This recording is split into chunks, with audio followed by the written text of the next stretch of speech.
Hello everyone, this is Kira's show here, and before I start the video, you know how I made that thick joke about Deku reading a book?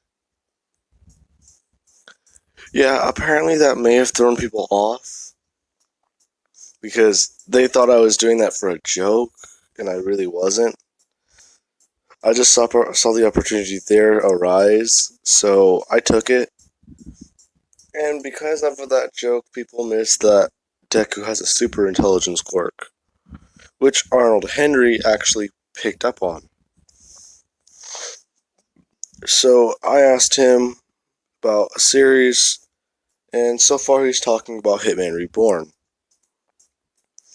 Now, I'm pretty sure I know what that is, but there's a lot of different things about Hitman.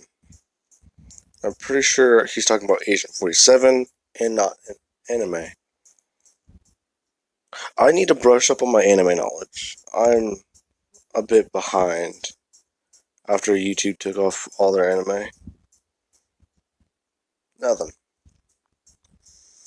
Anyways, where we left off was Deku had just gotten. Okay. Let's start off at the first couple days of school, and let's say that quirks now manifest at a bit of an earlier age. So they start manifesting around 3.5 to 3 years old, which essentially give people more time at a younger age to actually work on their quirks, because they would manifest sooner than they should. Now then, because of that, let's cut to that one day. Well, not that one day. Deku and Bakugo are immediately in school, and they would see each other. And Bakugo is talking about a lot of the quirks he wants to manifest whenever he manifests his quirklet powers. Because, let's say little kids only know the stories about quirklets having many, many quirks.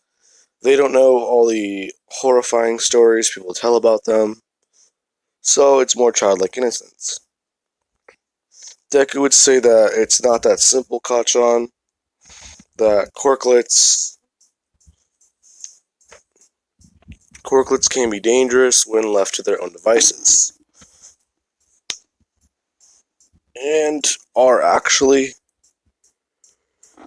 they might be powerful, but we are also very dangerous to sometimes be around. Bakugo would immediately say, "What do you mean, we?" Deku would then just sigh and explain that he was born quirklet. Now, before I go any further into that, I want to explain one thing. I had an idea about how quirklets can be different than actual regular quirkless people, or people with quirks. They are immune. Well, because of their genome, they essentially don't have that pinky toe in their leg that would tell you if you have a quirk or not. So they don't have it if it was supposed to tell you if you have a quirk. Instead, they are immune. They don't have it, and they are immune to eraser type quirks, which that seems very powerful, but it's essentially a different variant of the quirk virus. Just a stronger, more mutated variant, which, because of how viruses mutate in real life, could actually be a possibility that is unforeseen. Because let's just say that quirklets, they are the people who were not born with immunity to the quirk virus, but they were not born, well, they were not born with immunity to the quirk virus, but their bodies never developed the immunity. So to compensate for that, their genome got altered by the radically accelerated version, which is the one Deku has. Now then, Deku would then tell Bakugo that he has 4 quirks. If not, well, actually, he has 5 quirks. Now, Bakugo would say that he doesn't believe Deku and he's just lying to try to impress him, and he would immediately go to throw an explosion. Deku would immediately just pick Bakugo up and tell him to back off. People are watching this and they're seeing that Deku just used telekinesis, and they're thinking it's very weird. And they would then ask Deku to show off a bit more of his quirks, or show off his quirk a bit better. This is whenever Deku would immediately just use his portal and come back around the other side of the room. He would just walk out and immediately walk through the other side of the wall that is on the other side of the room, and people are confused. He would then pick up 3 books, one of them being a book the teacher was reading that was a horror novel, and he would actually read through all of them at the same time, and he would then quote 3 of the books, 3 of the main points, all of the main characters, and the ending of the books, which the teacher kind of covered her ears for because she didn't want to have to be spoiled. And yeah, this is whenever Deku would then quote the book by saying the simple words, "Close your eyes and count to 7. When you wake up, you will be in heaven." Which the teacher would then say is an actual quote from the book, and it was about 70 to 80 chapters in. And this is like a 200 chapter horror novel, so like Stephen King stuff. And this is whenever they would say that he's a quirklet, isn't he? Deku would say yes, and they're thinking that he only has 3, so it's not that bad. This is whenever Deku would immediately pick up a pencil, and he would have it floating above his hand right as it incinerates. They're then realizing that that was 4, if not 5 quirks, now that they're recounting them. Yes, that's really just me recounting them. And then he would then say that that's the amount of quirks he has so far, but the doctors say that I'm going to be manifesting more, if not at least 1 more quirk. The doctors don't really know, but essentially each quirklet is random. I could manifest 1 quirk, or I can manifest 3 or 4 more. Or 2 or 3 more. People are then asking Deku about more and more questions about his quirk, and he's a bit of a celebrity. And he would then show off one of his quirks. Well, not one of his quirks. He would show off a quirk he has not been using, or there. Now I'm recounting them, that was 4 quirks he showed off. He would then show off his amp quirk, which essentially allows him to have his eyes glow. But whenever he does turn this on, it starts messing with the electricity in the room. And then he would stop using it because he would tell the story about how when he was born, essentially, the lights in the doctor's room actually burst. If not, they exploded. People would ask him what else can he do with his quirk, and he says he doesn't know. Usually whenever he has it turned on, it feels funny, and his hands kind of tingle. And this is whenever Bakugo would just say, "Why don't you try throwing a punch with it," sarcastically. Deku would try listening to Bakugo, actually turning it on in his body, and then walking over to the tree outside and actually throw a punch at it. Now this would somewhat break the tree in half. And this is whenever Deku would look down at his hand, really confused. And he would turn around to start talking with everyone, but Bakugo, being very, very jealous, would immediately just throw an explosion at Deku, saying that he might be a quirklet, but he can still be caught off guard, don't think that he's any better than them. And as soon as Bakugo did throw an explosion, this is whenever Deku would fall back, actually throwing Bakugo back with his telekinesis. He would immediately get back up saying sorry, and everyone is screaming, along with the teachers.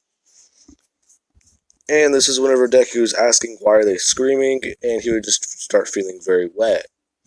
He would then go to like check to see if his nose is wet or if he's like has a runny nose, and he realizes that his entire face is engulfed in blood. Now he would be really confused and scared about this, saying that that's funny. He doesn't feel it. And teachers are really confused as to why he's so calm about it, and this is whenever he would immediately regenerate his nose.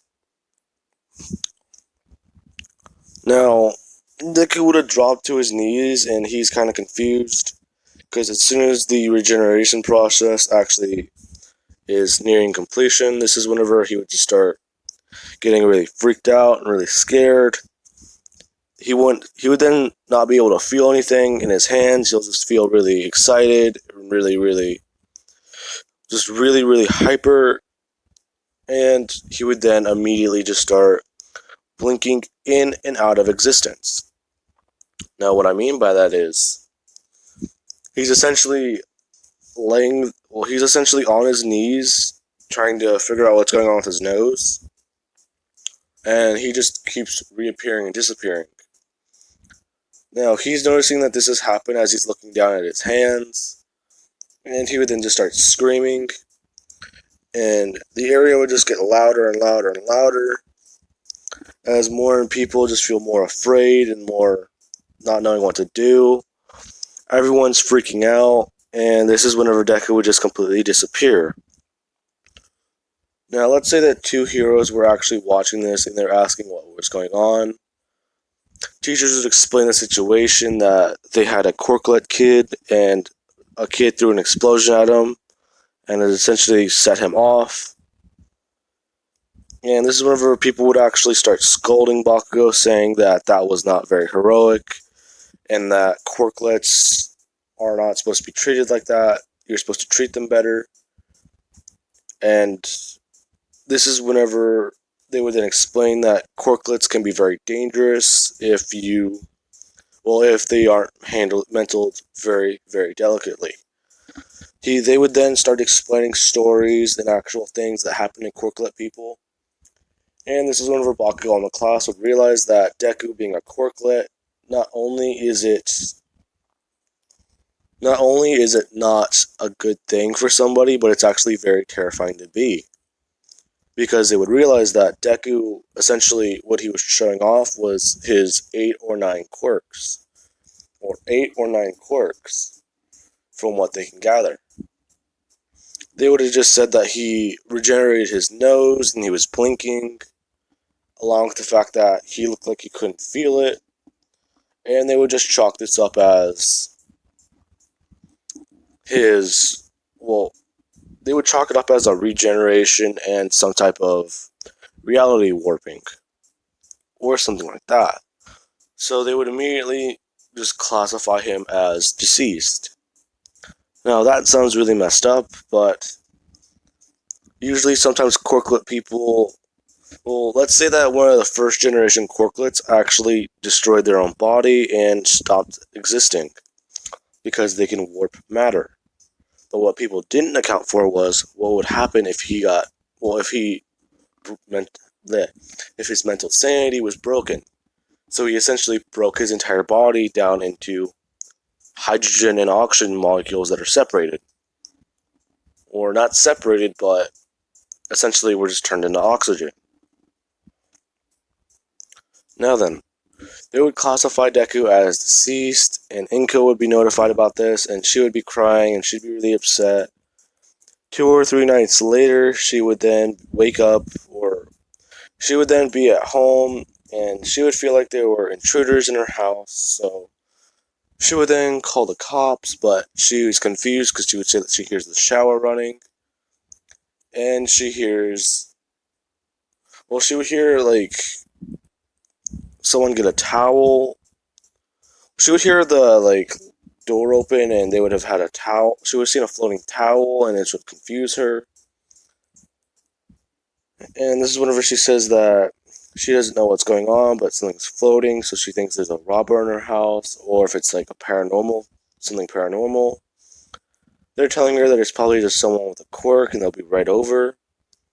And this is whenever she would then look into the bathtub as essentially there's an entire outline covered in of someone sitting in there along with a red pool around them.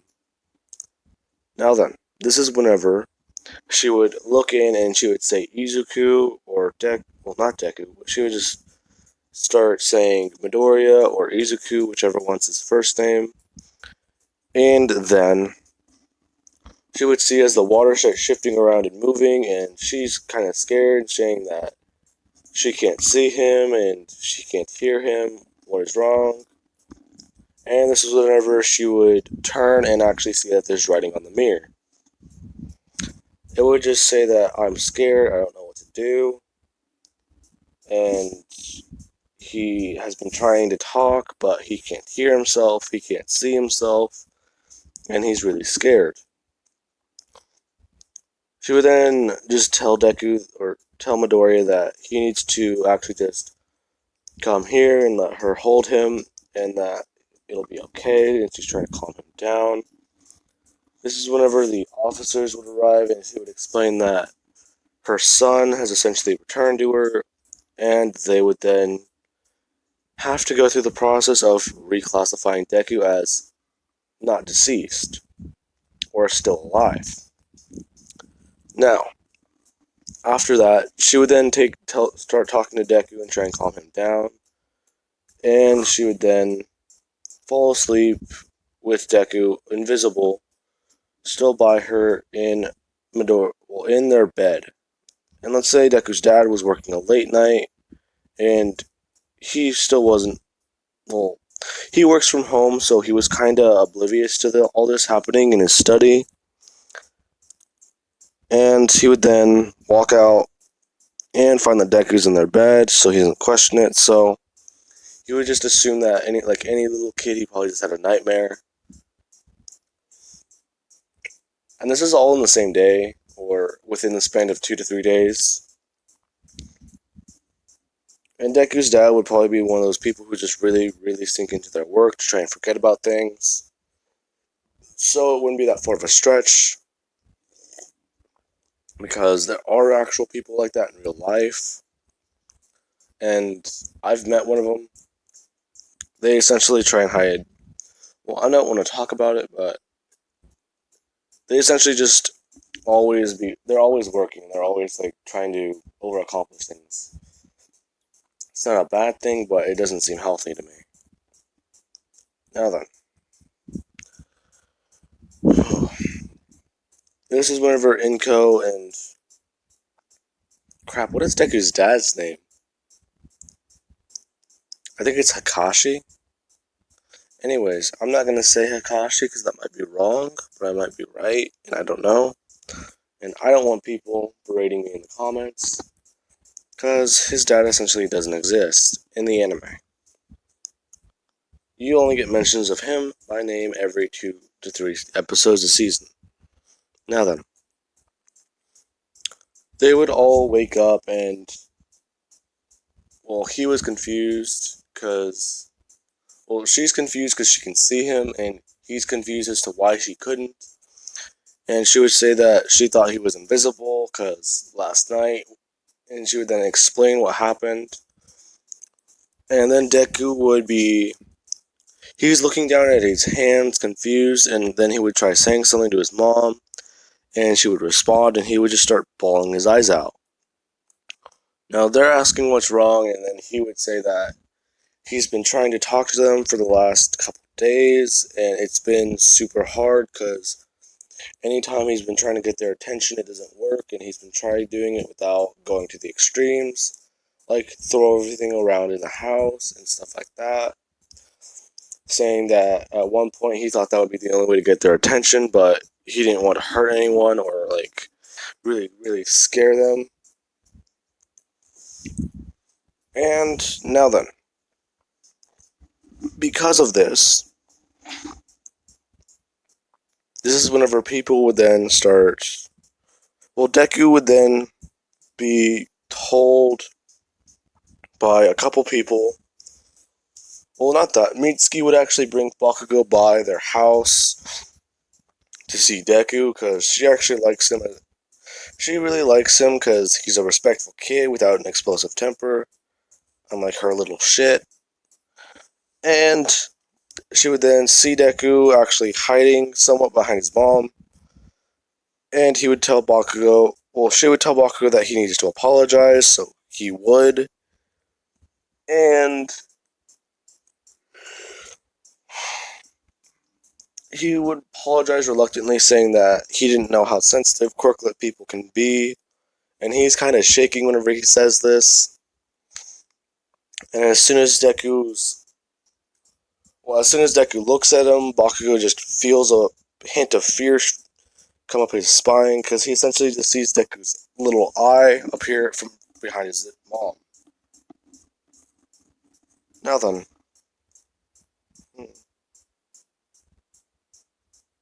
no, I was gonna make a joke, but never mind. Anyways, I'm gonna be leaving this part off of here, so I hope you guys have enjoyed the video, and I'm gonna go start my laundry. But yeah, Arnold Henry, you guessed the fifth quirk right, so